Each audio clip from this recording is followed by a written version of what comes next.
নমস্কাৰ, জয় হিন্দ, জয় অসম। এটা বহুতেই ভাল খবৰ লৈ আহিছোঁ আপোনালোকৰ মাজলৈ। পুনৰ গ্ৰেড 3 গ্ৰেড 4 লেভেলৰ চাকৰিসমূহ মুকলি কৰি দিয়া হৈছে।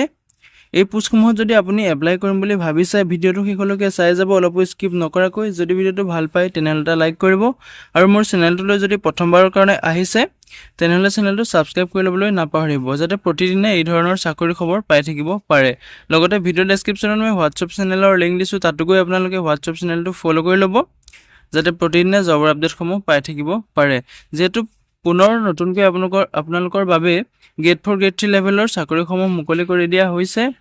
1100টা পোষ্ট আপোনালোকৰ কাৰণে মুকলি কৰি দিয়া হৈছে। চকীদাৰ, পিয়ন, বাৰ মালি, এই ধৰণৰ পোষ্টসমূহ আপোনালোকে দেখিবলৈ পাব। যদি আপোনালোকে পোষ্টসমূহত ইণ্টাৰেষ্টেড হয়, এলিজিবল হয়, আবেদনসমূহ কৰি ল'ব পাৰিব। ভিডিঅ' ডেছক্ৰিপশ্যনতে মই আবেদন কৰাৰ লিংক দিম, তাতে গৈ আপুনি আবেদনসমূহ কৰি ল'ব পাৰিব।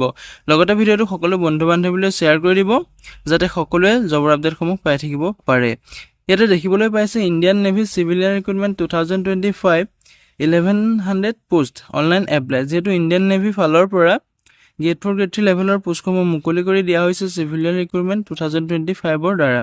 ইয়াতে আপোনাৰ 1100টা পোষ্ট দেখিবলৈ পাব। এই পোষ্টসমূহত আপোনালোকে অনলাইন মাধ্যমেৰে এপ্লাই কৰিব পাৰিব। এই পোষ্টসমূহত আপোনালোকৰ এপ্লাই লাষ্ট ডেটটো দিয়া আছে 18/7/2025, 18 জুলাই তাৰিখলৈকে আপুনি এপ্লাই কৰিব পাৰিব। ইয়াতে লিখা আছে Indian Navy has release the official notification of the Indian Navy civilian entrance test for the recruitment of 1100 naval civilian group B and group C vacancy, মানে গ্ৰেড 3 আৰু গ্ৰেড 4 লেভেলৰ চাকৰিসমূহ মুকলি কৰি দিয়া হৈছে। যদি আপুনি পোষ্টসমূহ ইণ্টাৰেষ্টেড হয়, এলিজিবল হয়, আবেদনসমূহ কৰি ল'ব পাৰিব। ভিডিঅ' ডেছক্ৰিপশ্যনতে মই আবেদন লিংক দিম, তাতে গৈ আপুনি আবেদনসমূহ কৰি ল'ব পাৰিব। ইয়াতে ইণ্ডিয়ান নেভি চিভিলিয়ান ৰিক্ৰুটমেণ্টৰ ডিটেইলছটো হৈছে, যিটো পোষ্ট আছে, প্ৰথম পোষ্টটো হৈছে আপোনাৰ ষ্টাফ নাৰ্ছ। তাত আপোনাৰ এটা পোষ্ট দেখিবলৈ পাব। যিটো চাৰ্জমেন আপোনাৰ ছেকেণ্ডত আছে, চাৰ্জমেন নেভেল এভিয়েশ্যনত, তাত আপোনাৰ নেভেল এভিয়েশ্যনত আপোনাৰ এটা পোষ্ট দেখিবলৈ পাব। চাৰ্জমেন যিটো এমুনিশ্যন ৱৰ্কশ্বপ, তাত আপোনাৰ 8টা পোষ্ট দেখিবলৈ পাব। লগতে চাৰ্জমেন যিটো মেকানিক্স আছে, তাত আপোনাৰ 49টা পোষ্ট দেখিবলৈ পাব। চাৰ্জমেন যিটো এমুনিশ্যন এণ্ড এক্সপ্ল'ছিভ, তাত আপোনাৰ 53টা পোষ্ট দেখিবলৈ পাব। চাৰ্জমেনৰ আপোনাৰ ইলেক্ট্ৰিকেলত আপোনাৰ 38টা পোষ্ট দেখিবলৈ পাব। চাৰ্জমেন ইলেক্ট্ৰনিক্স এণ্ড জিঅ', তাত আপোনাৰ 5টা পোষ্ট দেখিবলৈ পাব। চাৰ্জমেন আপোনাৰ ৱেপন ইলেক্ট্ৰনিক্স, তাত আপোনাৰ 5টা পোষ্ট দেখিবলৈ পাব। চাৰ্জমেন আপোনাৰ ইনষ্ট্ৰুমেণ্ট, তাত আপোনাৰ 2টা পোষ্ট দেখিবলৈ পাব। চাৰ্জমেনৰ আপোনাৰ মেকানিকেলত আপোনাৰ 11টা পোষ্ট দেখিবলৈ পাব। চাৰ্জমেন আপোনাৰ হিট ইঞ্জিন, তাত আপোনাৰ 7টা পোষ্ট দেখিবলৈ পাব। চাৰ্জমেন মেকানিকেল ছিষ্টেমছত আপোনাৰ 4টা পোষ্ট দেখিবলৈ পাব। চাৰ্জমেন মেটেলছত আপোনাৰ 21টা পোষ্ট দেখিবলৈ পাব। চাৰ্জমেন শ্বিপ বিল্ডিঙত আপোনাৰ 11টা পোষ্ট দেখিবলৈ পাব।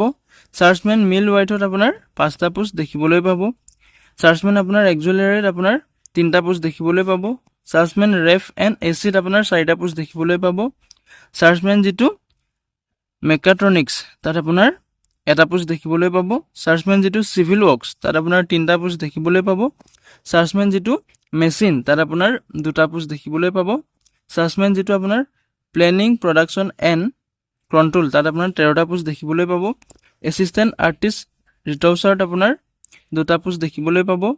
ফাৰ্মাচিষ্টত আপোনাৰ 6টা পোষ্ট দেখিবলৈ পাব। কেৰিয়াৰমেনত আপোনাৰ 1টা পোষ্ট দেখিবলৈ পাব। ষ্ট'ৰ ছুপাৰিনটেণ্ডেণ্টত আপোনাৰ যিটো আৰ্মেমেণ্ট হয়, তাত আপোনাৰ 8টা পোষ্ট দেখিবলৈ পাব। ফায়াৰ ইঞ্জিন ড্ৰাইভাৰত আপোনাৰ 14টা পোষ্ট দেখিবলৈ পাব। ফায়াৰমেনত আপোনাৰ 30টা পোষ্ট দেখিবলৈ পাব। ষ্টক কিপাৰ আয়াৰমেনত আপোনাৰ 178টা পোষ্ট দেখিবলৈ পাব। Civilian motor driver ordinary grade, তাত আপোনাৰ 117টা পোষ্ট দেখিবলৈ পাব। ট্ৰেডমেন্স মেটত আপোনাৰ 207টা পোষ্ট দেখিবলৈ পাব। পেষ্ট কণ্ট্ৰল ৱৰ্কাৰত আপোনাৰ 53টা পোষ্ট দেখিবলৈ পাব।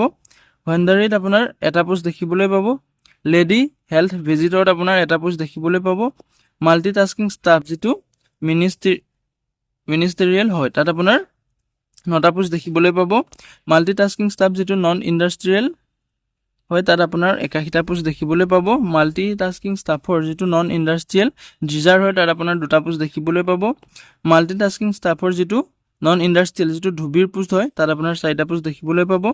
মাল্টিটাস্কিং ষ্টাফৰ যিটো নন ইণ্ডাষ্ট্ৰিয়েল মালি আছে, তাত আপোনাৰ 6টা পোষ্ট দেখিবলৈ পাব। মাল্টিটাস্কিং ষ্টাফৰ যিটো নন ইণ্ডাষ্ট্ৰিয়েল বাৰ্বাৰ আছে, তাত আপোনাৰ 4টা পোষ্ট দেখিবলৈ পাব।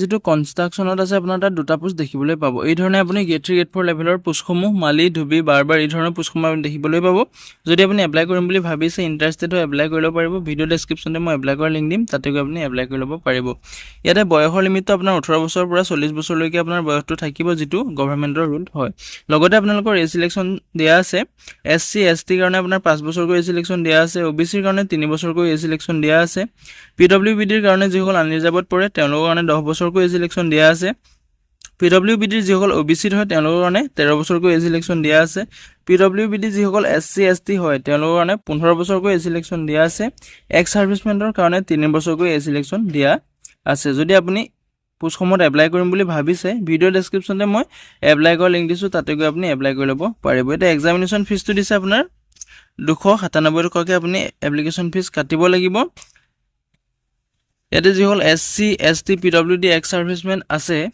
ওমেন ক্যান্ডিডেট আছে তেওঁলোকে ইয়াত কোনো ধৰণৰ এপ্লিকেশন ফিজ কাটিব নালাগে ইয়াতে ইউআৰ ওবিসি ইডব্লিউএস তেওঁলোকে ইয়াত এপ্লিকেশন ফিজ 295 টকাকৈ কাটিব লাগিব যদি আপুনি পোষ্টসমূহ ইন্টাৰেষ্টেড হয় এলিজিবল হয় ভিডিও ডেসক্ৰিপচনতে মই এপ্লাই কৰাৰ লিংক দিছো তাতে গৈ আপুনি এপ্লাই কৰি ল'ব পাৰিব যেটো এটা অনলাইন স্টাৰ্টটো আপোনালোকৰ 5 জুলাই তাৰিখৰ পৰা যোৱা কালিৰ পৰা এপ্লিকেশন প্ৰক্ৰিয়াটো ষ্টাৰ্ট হৈ গৈছে আৰু 18 জুলাই তাৰিখলৈকে আপোনাৰ এপ্লিকেশন প্ৰক্ৰিয়াটো চলি থাকিব যদি আপুনি আবেদন কৰিম বুলি ভাবিছে 18 জুলাই তাৰিখৰ আগত আপুনি আবেদন কৰি ল'ব পাৰিব আজিলৈ ভিডিওটো ইমানেই আছিল যদি ভিডিওটো চাই ভাল পালে এটা লাইক কৰিব লগতে মোৰ চেনেললৈ যদি প্ৰথমবাৰ কাৰণে আহিছে তেনেহলে চেনেলটো সাবস্ক্ৰাইব কৰি ল'বলৈ নাপাহৰিব জয় হিন্দ জয় অসম